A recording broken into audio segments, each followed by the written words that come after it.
चलिए मित्रों, शुरू करते हैं हम अपना आज का करंट अफेयर। देखते हैं हमारी जितनी भी महत्वपूर्ण खबरें हैं सभी पे विस्तार से चर्चा और विश्लेषण करते हैं।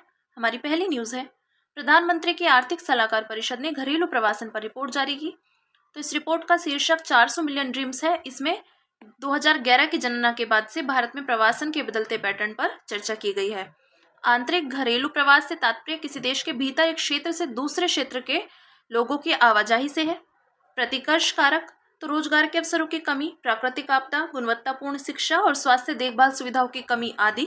अपकर्षक कारक आर्थिक अवसर, उच्च जीवन स्तर, शांति और स्थिरता आदि। रिपोर्ट के मुख्य बिंदुओं पर एक नजर डालते हैं। तो घरेलू प्रवासियों की संख्या में कमी। घरेलू प्रवासियों की संख्या में लगभग 12% की कमी होने का अनुमान है। यह संख्या 2011 की 45.57 करोड़ की तुलना में 2023 में घटकर 40.20 करोड़ रह गई थी। प्रवासन दर लगभग 38% से घटकर लगभग 29% रह गई है। प्रवासन गतिशीलता तो रिपोर्ट के अनुसार घरेलू प्रवासन में लोग अधिकतर कम दूरी तक ही प्रवास करते हैं। दूरी श्रम गतिशीलता को नकारात्मक रूप से प्रभावित करती है। प्रवासन मुख्य रूप से दिल्ली, मुंबई, चेन्नई, बेंगलुरु और कोलकाता जैसे प्रमुख शहरी केंद्रों के आसपास के क्षेत्रों से होता है। प्रमुख प्रवास मार्ग तो उत्तर प्रदेश दिल्ली, गुजरात और महाराष्ट्र, तेलंगाना, आंध्र प्रदेश, बिहार और दिल्ली। यह है राज्य स्तर पर। अब बात करेंगे प्रवासी हिस्सेदारी में वृद्धि के विषय में। तो पश्चिम बंगाल, राजस्थान और कर्नाटक में आने वाले प्रवासियों के प्रतिशत में वृद्धि देखी गई है। प्रवासी हिस्सेदारी में कमी तो महाराष्ट्र और आंध्र प्रदेश में आने वाले कुल प्रवासियों की संख्या में गिरावट दर्ज की गई है। प्रवासी संख्या में गिरावट के लिए जिम्मेदार कारण तो मूल स्थान पर बेहतर अवसंरचनाओं का निर्माण, सामाजिक सुरक्षा जाल इत्यादि और स्थानीयकृत आर्थिक समृद्धि के चलते ग्रामीण क्षेत्रों के नजदीक ही रोजगार सृजन हो रहा है। ठीक है, अब बात करेंगे भारत में घरेलू प्रवासियों के कल्याण के लिए उठाए गए कदम। तो अंतर्राज्यीय प्रवासी कामगार अधिनियम 1979 यह प्रवासी कामगारों के मानवाधिकारों के उल्लंघन पर रोक लगाता है। अगला है आयुष्मान भारत प्रधानमंत्री जन आरोग्य योजना। तो इसके तहत प्रवासी श्रमिकों को द्वितीयक और तृतीयक स्वास्थ्य लाभ के लिए 5 लाख रुपए का स्वास्थ्य कवरेज प्रदान किया गया है। एक राष्ट्र एक राशन कार्ड योजना तो इसके द्वारा प्रवासी और उनके परिवारों के लिए देश भर में राशन कार्ड पोर्टेबिलिटी को सक्षम बनाया गया है। ठीक है, ये बात की हमने भारत में घरेलू प्रवासियों के कल्याण के लिए जो कदम उठाए गए हैं उनके विषय में अब बात करेंगे। अगली न्यूज की जो है, महाराष्ट्र राज्य ने महाराष्ट्र जेल और सुधारात्मक सेवा विधेयक 2024 पारित किया। तो इस विधेयक का उद्देश्य राज्य में जेलों और सुधारात्मक सेवाओं तथा कैदियों के विनियमन से संबंधित कानूनों को समेकित करना है।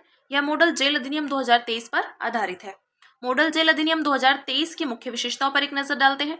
विशिष्ट जेलें तो कानून में उच्च सुरक्षा युक्त और खुली व अर्धखुली जेलों की स्थापना का प्रावधान किया गया है। कानूनी सहायता और प्रोत्साहन, अच्छे आचरण के आधार पर पैरोल, फरलो व शीघ्र रिहाई का उपबंध किया गया है। पुनर्वास, कानून में कैदियों को समाज में पुनः समेकित करने के लिए उनके व्यावसायिक प्रशिक्षण और कौशल विकास पर ध्यान केंद्रित किया गया है। समावेशी जेल सुविधाएं तो महिलाओं और ट्रांसजेंडर कैदियों आदि के लिए अलग सुविधाओं का प्रावधान किया गया। भारत में जेल व्यवस्था जानते हैं तो जेल या उनमें हिरासत में रखे गए व्यक्ति राज्य सूची प्रविष्ट 4 का विषय है। भारत में जेल व्यवस्था 1894 के जेल अधिनियम और राज्य सरकारों के जेल मैनुअल द्वारा संचालित होती थी। हालांकि अब मॉडल जेल अधिनियम 2023 ने जेल अधिनियम 1894 का स्थान ले लिया है। ठीक है, जेल सुधारों की आवश्यकता क्यों है? तो औपनिवेशिक दौर का कानून, राममूर्ति बनाम कर्नाटक राज्यवाद 1996 में सुप्रीम कोर्ट ने जेल अधिनियम 1894 का बदलने तथा नए जेल कानून बनाने की आवश्यकता पर जोर दिया था। जेलों में कैदियों की संख्या में वृद्धि तो भारत के सुप्रीम कोर्ट की 2024 की जेल रिपोर्ट के अनुसार भारत के जेलों में 31 दिसंबर 2022 तक कुल कैदियों की संख्या 5.73 लाख थी। इनमें से लगभग 75.8% वचीराधीन कैदी हैं। अमानवीय स्थितियां तो छोटी और भीड़भाड़ वाली जेल, उचित स्वास्थ्य का अभाव और अपर्याप्त चिकित्सा देखभाल। ठीक है, अब बात करते हैं जेल सुधार हेतु किए गए अन्य उपाय। तो लंबित मामलों की सुनवाई में तेजी लाने के लिए फास्ट ट्रैक कोर्ट्स की स्थापना का प्रावधान किया गया है। राष्ट्रीय मानवाधिकार आयोग कैदियों के बुनियादी अधिकारों की रक्षा करता है। मॉडल जेल मैनुअल 2016 के तहत विस्तृत दिशा निर्देश जारी किए गए हैं। इनमें उन सुविधाओं का उल्लेख किया गया है जो विचाराधीन कैदियों को प्रदान की जा सकती है। जस्टिस कृष्णा अय्यर रिपोर्ट 1987 में भारत में महिला कैदियों की स्थिति का अध्ययन किया गया है। ठीक है, ये बात की हमने जेल सुधार के विषय में बात करेंगे। राजस्थान के जैसलमेर में वस्तु एवं सेवा कर परिषद की 55वीं बैठक आयोजित की गई। तो इस बैठक में कर की दरों में बदलाव करने, व्यापार करना आसान बनाने तथा जीएसटी के तहत नियमों के अनुपालन को सरल बनाने के उद्देश्य से कई महत्वपूर्ण निर्णय लिए गए हैं। 55वीं जीएसटी परिषद की मुख्य सिफारिशें तो जीन थेरेपी को जीएसटी से पूरी छूट दी गई है। थर्ड पार्टी मोटर वाहन प्रीमियम से जनरल इंश्योरेंस कंपनियों द्वारा मोटर वाहन दुर्घटना निधि में अंशदान को जीएसटी से छूट दी गई है। फोर्टिफाइड राइस कर्नेल पर जीएसटी दर को कम करके 5% कर दिया गया है।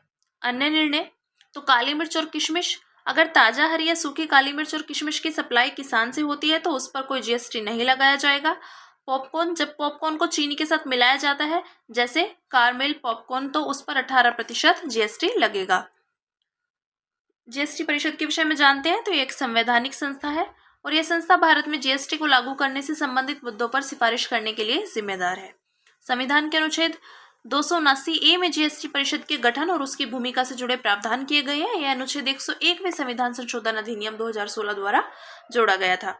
संविधान के अनुसार जीएसटी परिषद की संरचना इस प्रकार होगी। अध्यक्ष है इसके केंद्रीय वित्त मंत्री, सदस्य केंद्रीय राजस्व वित्त राज्य मंत्री, राज्य सरकारों के वित्त या राजस्व मंत्री या राज्य सरकार द्वारा नामित कोई अन्य मंत्री।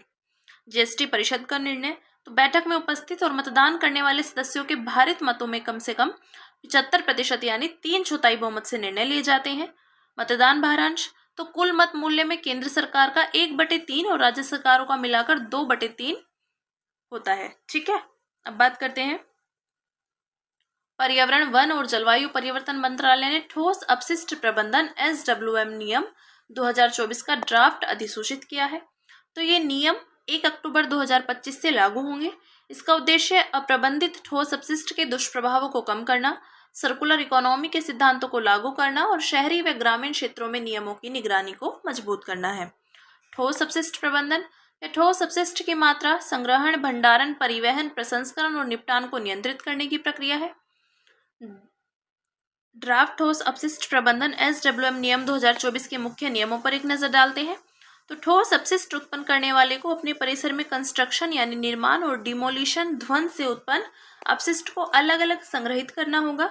साथ ही कंस्ट्रक्शन एवं डिमोलिशन अपशिष्ट प्रबंधन नियम 2016 के अनुसार उसका निपटान भी करना होगा। अत्यधिक मात्रा में ठोस अपशिष्ट उत्पन्न करने वाले को सैनिटरी अपशिष्ट आदि के पर्यावरण अनुकूल संग्रहण और परिवहन के लिए स्थानीय निकाय से विस्तारित बल्क वेस्ट जनरेटर उत्तरदायित्व प्रमाण पत्र प्राप्त करना होगा।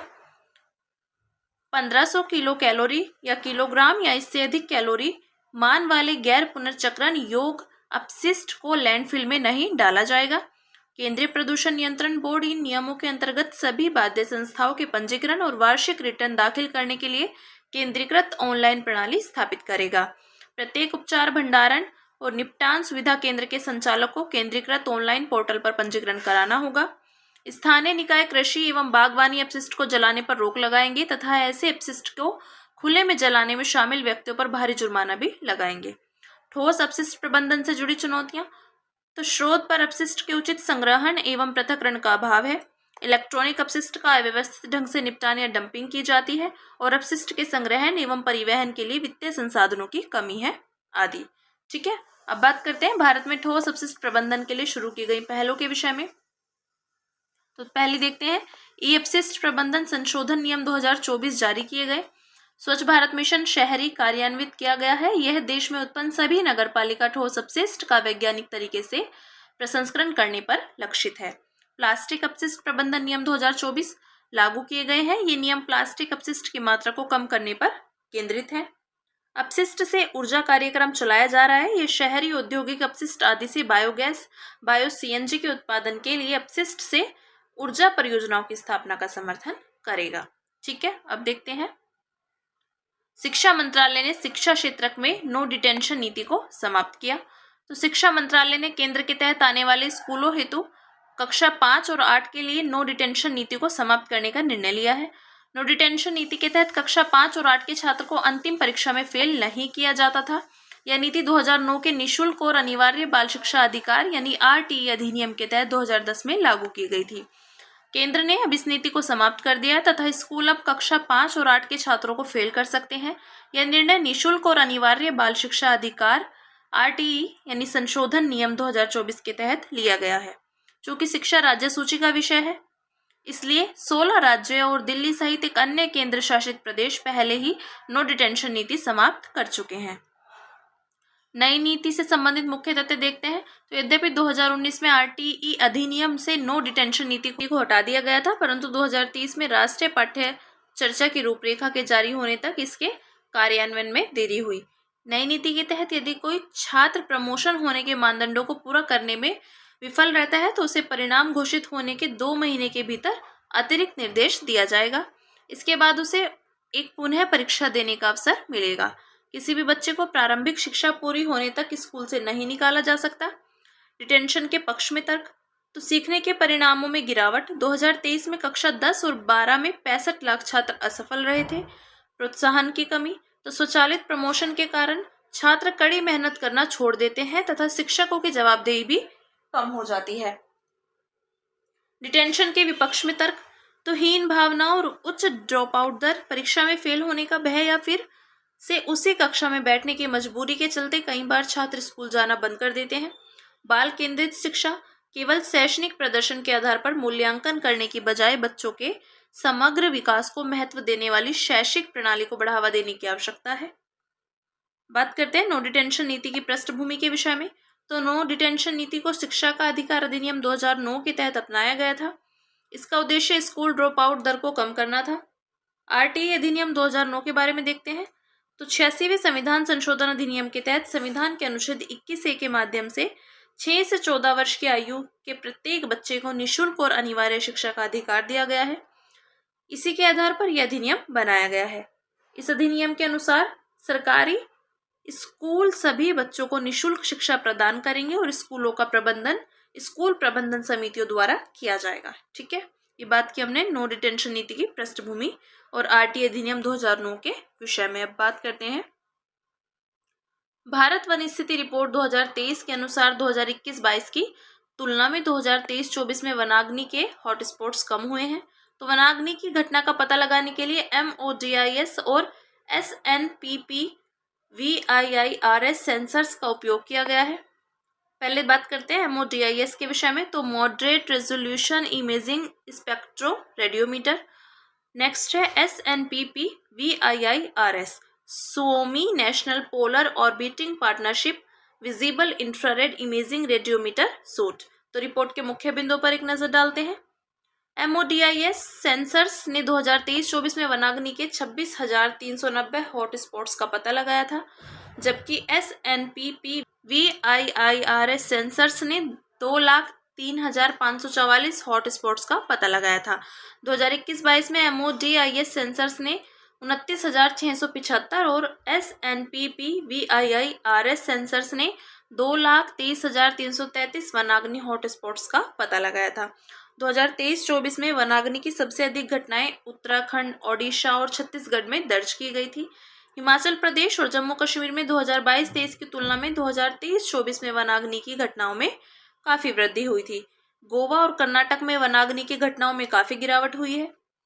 वनाग्नि के प्रभाव देखते हैं। पर्यावरण पर प्रभाव तो इससे होने वाला ग्रीन हाउस गैसों और संग्रहित कार्बन का उत्सर्जन ग्लोबल वार्मिंग को बढ़ाता है। वनाग्नि के कारण प्रतिवर्ष 2.5 बिलियन से 4.4 बिलियन टन तक CO2 का उत्सर्जन होता है। इससे जैव विविधता को हानि पहुंचती है और वन पारिस्थितिकी तंत्र को नुकसान होता है। मानव एवं वन्य जीव के स्वास्थ्य पर प्रभाव तो वनाग्नि के कारण निकलने वाले धुएं से मानव और वन्य जीवों की असामयिक मृत्यु हो सकती है। इसका ग्रामीण लोगों की आजीविका और राष्ट्रीय अर्थव्यवस्था पर प्रतिकूल प्रभाव पड़ता है। उठाए गए कदम तो भारतीय वन सर्वेक्षण का वन अग्नि जियो पोर्टल वनाग्नि के बारे में जानकारी प्रदान करता है। किसी भी व्यक्ति द्वारा अभयारण्य में आग लगना या आग जलाना या जलती हुई आग को छोड़ना वन्य जीव यानी संरक्षण अधिनियम 1972 के तहत प्रतिबंधित है। वनाग्नि प्रबंधन एवं नियंत्रण में संयुक्त वन प्रबंधन समितियों और पारिस्थितिकी विकास समितियों के माध्यम से सामुदायिक भागीदारी को बढ़ावा दिया जाता है। ठीक है, ये बात की हमने वनाग्नि के विषय में। बात करते हैं अन्य सुर्खियों की, जिसमें पहली न्यूज है राष्ट्रीय मानवाधिकार आयोग। तो भारत के राष्ट्रपति ने सुप्रीम कोर्ट के पूर्व न्यायाधीश वी राम सुब्रमण्यम को NHRC का अध्यक्ष नियुक्त किया। इसके विषय में जानते हैं। मुख्यालय इसका नई दिल्ली में स्थित है और स्थापना मानवाधिकार संरक्षण अधिनियम 1993 के तहत हुई है। इस कानून में मानवाधिकार संरक्षण अधिनियम 2006 और मानवाधिकार संरक्षण अधिनियम 2019 द्वारा संशोधन किए गए हैं। यह एक वैधानिक संस्था है। संरचना तो अध्यक्ष इसके भारत का पूर्व मुख्य न्यायाधीश या सुप्रीम कोर्ट का पूर्व न्यायाधीश। 5 पूर्णकालिक सदस्य और 7 मानदंड यानी डीम्ड सदस्य। अध्यक्ष और सदस्यों का कार्यकाल है 3 वर्ष या 70 वर्ष की आयु पूरी होने तक, जो भी पहले हो दोनों में से, ठीक है, वे पुनर्युक्ति के लिए पात्र होते हैं। कार्य: मानवाधिकार उल्लंघन के मामलों का स्वतः संज्ञान लेकर या पीड़ित की याचिका पर जांच करना और मानवाधिकारों की सुरक्षा के उद्देश्य से कानून और प्रक्रिया की समीक्षा करना आदि। ठीक है, अब बात करेंगे पेंगोलिन के विषय में। तो तेलंगाना में हालिया घटनाओं ने पेंगोलिन की अवैध तस्करी की ओर ध्यान आकर्षित किया।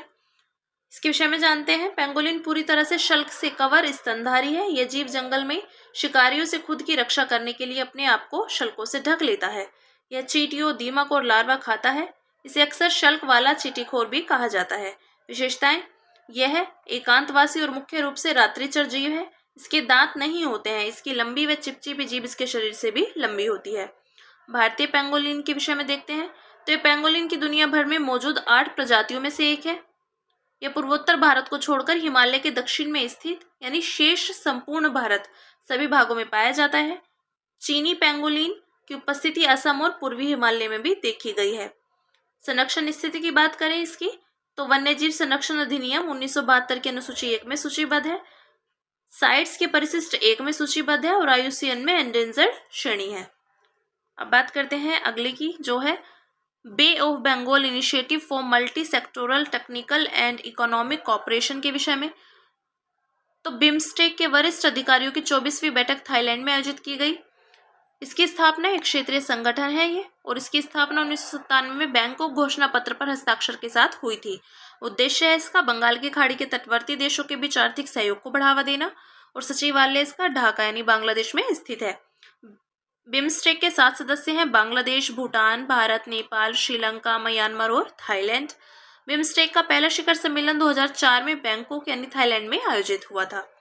बात करेंगे ब्रू जनजाति के विषय में यानी ब्रू ट्राइब।